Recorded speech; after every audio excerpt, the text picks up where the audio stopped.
squared, like 1 over r cubed. Huh? 1 over r cubed.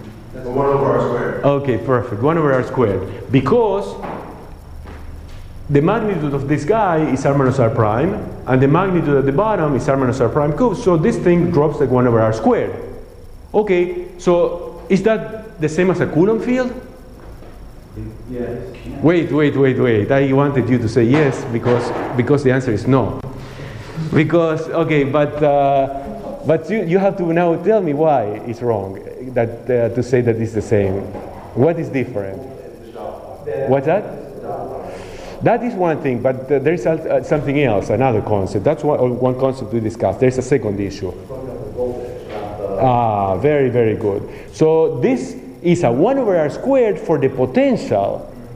And before we had a 1 over r squared for the electric field. So, okay, so what is the behavior of the electric potential for a Coulomb case? 1 over r, exactly. Because for a single charge, the V drops like 1 over r, and the electric field, which is the gradient of 1 over r, is 1 over r squared. Great, so we understand that. In this case, the potential V drops like 1 over r squared. So what do you think is going to happen with the field? 1 over r cubed. Yeah, cube. Well, no, because the derivative of r2 minus 2 is r2 minus 3. Okay, so now the electric field should drop like 1 over r cubed. So very, very fast. So, okay, so now that we have this picture, let's try to understand what is going on. Okay, I'm going to get to the point where I will prove.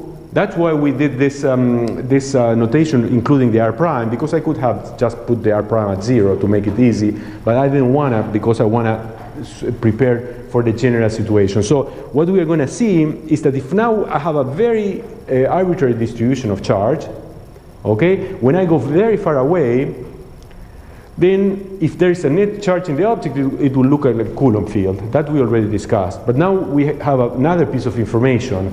So two things would happen. Number one, maybe the net charge is equal to 0, but we still will see a dipole far away, only that instead of dropping far away the electric field like 1 over r squared, like Coulomb, it's going to drop like 1 over r cubed.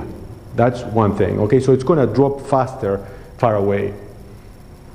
But another way to say the same thing is that even if the distribution of charge has a net charge, we will see in general a drop of 1 over r squared, the Coulomb field, but in addition to that, we will also see a 1 over r squared.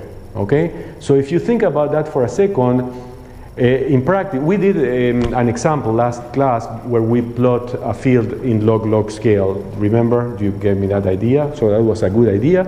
So if we plot power laws far away, then they always will look like straight lines in log-log plots. So if I have a combination of a simple situation where I have in a distribution of charge a 1 over r cubed for the electric field produced by a dipole plus some other coefficient, maybe 2 over r squared produced by the total charge.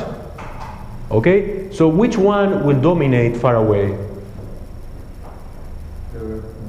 This one. Yeah, because this one will drop much faster.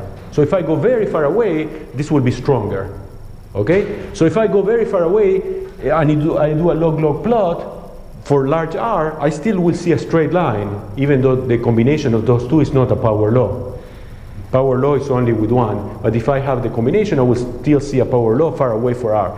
So the point is that now, once I know the coefficient for this thing, I can subtract that term and plot the remainder, etc. Okay, that may be a little bit complicated now, but we can talk more about that later. So, okay, bottom line is that we have that expression. How do we obtain the electric field?